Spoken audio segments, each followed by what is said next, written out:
माशरा, मईशत, media, मजहब और मां।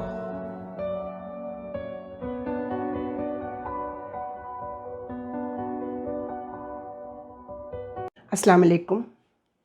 चैनल M5 से नसरीन हुसैन परवेज़ आपसे मुखातिब है। ये जो तमाशा या संगीन ख़तरे की घंटी बज गई है बोल्टन मार्केट में, जो ताजिरों ने के इलेक्ट्रिक के मुलाजिमों की धुलाई की है। जो शर्जील साहब जिनको गिरफ़्तार कर लिया गया था सरकारी मुलाजिम पर हाथ उठाने के चक्कर में, उन्होंने ये कहा है, ज़मानत पर वो आ तो गए, लेकिन उन्होंने कहा कि आप तस्वीर का एक रुख दिखा रहे हैं कि वो बेचारा तो मीटर रीडर जो है वो तो मासूम होता है, उसको क्या पता कि क्या करना है। वो तो उसको ऑर्डर मिले कि बिजली काट कर आ जाओ, और बिल जो जलाए जा रहे हैं इनको जाके देखो क्या हो रहा है। सवाल ये है कि ये नौबत आ गई और अब उनको देखा देखी अवाम ने भी, पंजाब के अवाम ने हिम्मत की है। और कल मैं देख रही थी, आज भी देख रही थी टेलीविज़न पे, मेन स्ट्रीम मीडिया पे वो पिटाई का मंजर भी दिखाया मेन स्ट्रीम मीडिया ने। तो अब क्या होगा? बहुत अच्छा हो अगर जनरल आसिम मुनीर साहब केयर टेकर गवर्नमेंट को कहिए, प्राइम मिनिस्टर साहब को, आप सब बैठ जाइए, ये कोऑर्डिनेशन से काम होगा कि जिनकी लूटमार, जिन शरीफों, चौधरियों और जरदारियों की वजह से और गंदी करप्ट ब्यूरोक्रेसी की वजह से, और प्लस टैक्स चोर ताजिर, वो छोटा है या बड़ा, इन सब की कम अज़ कम मिनिमम अगर आप सिर्फ 100 लोग, हर एरिया से 20-20 लोग, 20 सियासतदान बड़े छोटे सब, 20 ब्यूरोक्रेट्स, 20 बड़े ताजिर और इंडस्ट्रियलिस्ट, 20 मीडिया एंकर्स और सहाफ़ी ब्लैकमेलर्स, 100 लोग इस तरह उनकी धुलाई हो कि फांसी से, मौत से बदतर हालत उनकी हो जाए, और उनसे कहिए पैसे लेकर आओ बाहर जो तुमने जमा किए सारे। फिर देखिए मुल्क कैसे, अभी आज आपने हाथ डाला ना डॉलर माफिया पर कि बढ़ता चला जा रहा है, आज आप कह रहे हैं कि वो डॉलर जखीरा करने वालों को पकड़ो। जनाब आली, लिख के देती हूं, अगर इनकी सज़ा का इंतज़ाम ना हुआ तो वो जो के इलेक्ट्रिक के लोगों की पिटाई हुई है ना, वो कुछ भी नहीं है, श्रीलंका से बदतर हालात हो जाएंगे। और लोग घरों में इनके चौकीदारों को, इनके गार्ड्स को, इनके गनमैन को, वो ये सोच रहे हैं कि जब हमने भूख से हमने मरना है, ज़िल्लत से मरना है, हमारे बच्चों की फीसें नहीं दे पा रहे हैं, यूटिलिटी बिल्स नहीं दे पा रहे हैं, घरों के किराए नहीं दे पा रहे हैं, तो मर जाओ, लेकिन चंद को मार के मरो। तो वो किन को मारेंगे? वो घरों में घुस जाएंगे।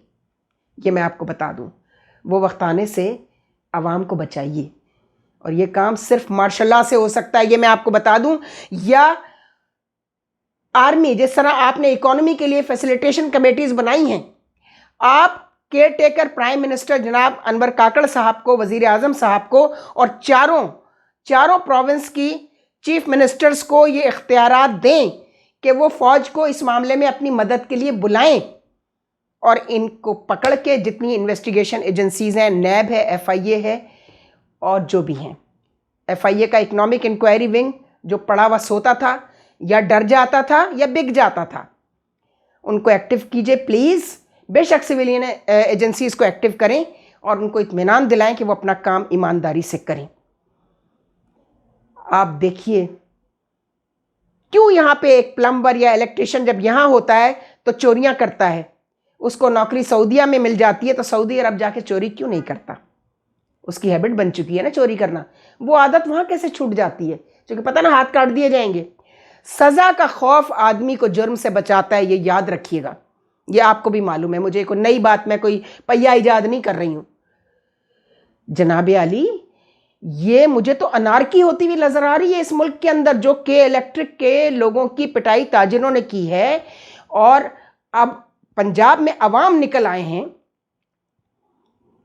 अगर अवाम इस बात पे मुत्तहिद हो गए, किसी ब्यूरोक्रेट का घर नहीं बचेगा, किसी पॉलिटिशियन का घर नहीं बचेगा, इनको घरों में घुस घुस कर मारेंगे लोग। ये सिंध गवर्नमेंट के लोग जो आधे, अभी आपने मुकेश चावला को पकड़ा है ना जाते हुए, सैकड़ों लोग हैं जिनमें से 2-3 तो नई कैबिनेट में भी आ गए हैं, जो जरदारी साहब के फ्रंट मैन कहलाते हैं। ये तो आपने कमाल कर दिया कि ऐसे लोग काबीना में रख लिए। ठीक है, हो सकता है इसके पीछे आपके मकासद कुछ और हों और हम किसी और तरह देख रहे हैं उसको, और हो सकता है आपके मकासद नेक हों, एक इंटेलिजेंट मूव हो ये, विच definitely will be appreciated by the people of Pakistan. तो मेहरबानी करके ये सोच लीजिए कि अब क्या होने जा रहा है। उरूज पर महंगाई और फिर मसनूई महंगाई, और अबव ऑल आपके अफगानीज जो हैं उनकी दुकानें तो जाकर देखें, उनके ठेले देख लीजिए। सिर्फ जाकर आप एम्प्रेस मार्केट में भेजिए, यहाँ पर मैं तो अपने शहर की बात कर रही हूँ, प्लम्बर की दुकान उनकी है। और सुना है अब तो उन्होंने 90 कहलाता है MQM का इलाका, वहाँ जाकर बाकायदा फ्राइज़ का जो केबिन लगाते थे लोग, जो बीच में ख़त्म हो गया था, एक अफ़गानी ने वहाँ लगाया हुआ था, और उसके बाद दूसरे बेचारे किसी उर्दू स्पीकिंग ने अपना फ्राइज़ का वो लगाया। उसके पास वो अफ़गानी लड़का, छोटा सा लड़का, जाकर कहता है तुमने इधर कैसे लगाया। यानी हमारे ही शहर में, हमारे ही मुल्क में आकर बाहर से गुंडागर्दी करने वाले अफ़गानियों के साथ आपका जो सलूक है, नज़र तो आ रहा है। नशे में गुटखा, छोटे मोटे गुटखे वाले को पकड़ लिया आपने, अरे क्या होगा इससे। ये जो कचरा माफिया है, कचरा उठाने वाले माफियाज जो हैं, ज़रा इनकी एक्टिविटीज़ भी वॉच कर लें आप क्या चाहते हैं। अगर इन चीज़ों को लगाम नहीं पड़ी, और ये आपके इमरान खान साहब जिन्होंने कहा था मैं इन जो दहशतगर्द अफगानीज़ हैं उनको कराची में लाकर बसाऊंगा, तो मज़ा आ गया ना। किधर गए, खुद कहाँ चले गए अब। तो देखिए, जब हद हो जाती है तो इंसान कहता है जब उसने जाना ही है और इस बुरे तरीके से ह्यूमिलिएट होकर जाना है, तो वो सोचता है फिर मैं भी 2-4 को मार कर मरूं। वो वक्त ना आने दीजिए प्लीज़, प्लीज़ वो वक्त ना आने दीजिए। ऐसी अनार्की को फैलने से रोकें। आर्टिफिशियल प्राइस हाइक सब्ज़ी वाले से लेके, बेकरी वाले से लेके, और ग्रोसरी शॉप तक, जिसको मैं उर्दू में कहूँ तो परचून की शॉप्स तक, आप कह के तो देखें यार, कल तो भाई मैं लेकर गया हूँ 10 रुपए की थी ये चीज़, या 100 रुपए की थी, और आज एकदम से इसके ऊपर ये 150 की कैसे हो गई। बाजी पीछे से ऐसे ही आ रहा है, वो पीछा तो खैर कभी पता चल ही नहीं सकता। ये आर्टिफिशियल प्राइस हाइक को जो रोकने वाले मैजिस्ट्रेट्स हैं, जो होम डिपार्टमेंट के, जनाब हारिस नवाज साहब, मेरे सूबे की मैं बात करूंगी, मैं यहाँ रहती हूँ कराची में, जनाब हारिस नवाज साहब, ब्रिगेडियर हारिस नवाज साहब, आपको होम डिपार्टमेंट दिया गया है। हमने उस क्लिप में भी कहा था, ट्रक भी दिखाए थे, हमारे शहर की मट्टी अफगानी चुरा कर हमें ही बेच रहे हैं। वो तो खैर बड़ा है, ये जो छोटी छोटी दुकानों पे जो कुछ हो रहा है, और यहाँ का सिंध गवर्नमेंट का मैजिस्ट्रेट जो आपके अंडर में आएगा, होम डिपार्टमेंट के कमिश्नर के अंडर में आएगा, deputy commissioner, SDMs and then assistant commissioners, ये जाते हैं भत्ते लेकर आ जाते हैं दुकानों से छापा मार के। लोग खुश हो जाते हैं थोड़ी देर के लिए कि चलो आज रेड हुआ है। दूसरे दिन वो दूध वाला बताता है और ग्रोसरी वाला, बाजी क्या आप लोग तो चली गई थी, बड़े खुश हो रही थी, आज छापा पड़ गया हमारी दुकान पे, वो ले गए पैसे हमसे। तो मैंने कहा आप वो पैसा फिर हमसे निकालेंगे, बाजी फिर हम क्या करें। अब या वो झूठ बोलते हैं या आपके मजिस्ट्रेट चोर हैं, दोनों में से कोई एक बात है, तीसरी नहीं हो सकती। इसको आपको इन्वेस्टिगेशन टीमें रखनी पड़ेंगी, वो तहकीक करके बताएंगी कि क्या हो रहा है। खुदा के लिए उस जुर्म को लगाम डाल दीजिए जो आपको जुर्म नज़र नहीं आ रहा, वरना जो के इलेक्ट्रिक के लोगों के साथ इन ताजिरों ने किया उससे बदतर हशर। अवाम बिफर गए एक दफ़ा तो उनको रोकना मुश्किल हो जाएगा।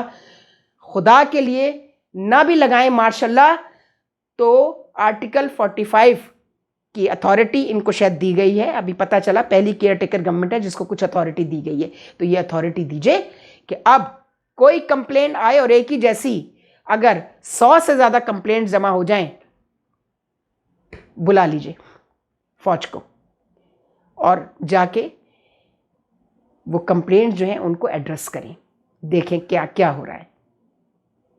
खुदा हाफिज़। सानाए हस्ती हम अपने आका को सुनाए जाते हैं। अफसानाए हस्ती हम अपने आका को सुनाए जाते हैं। उम्मीद लगाए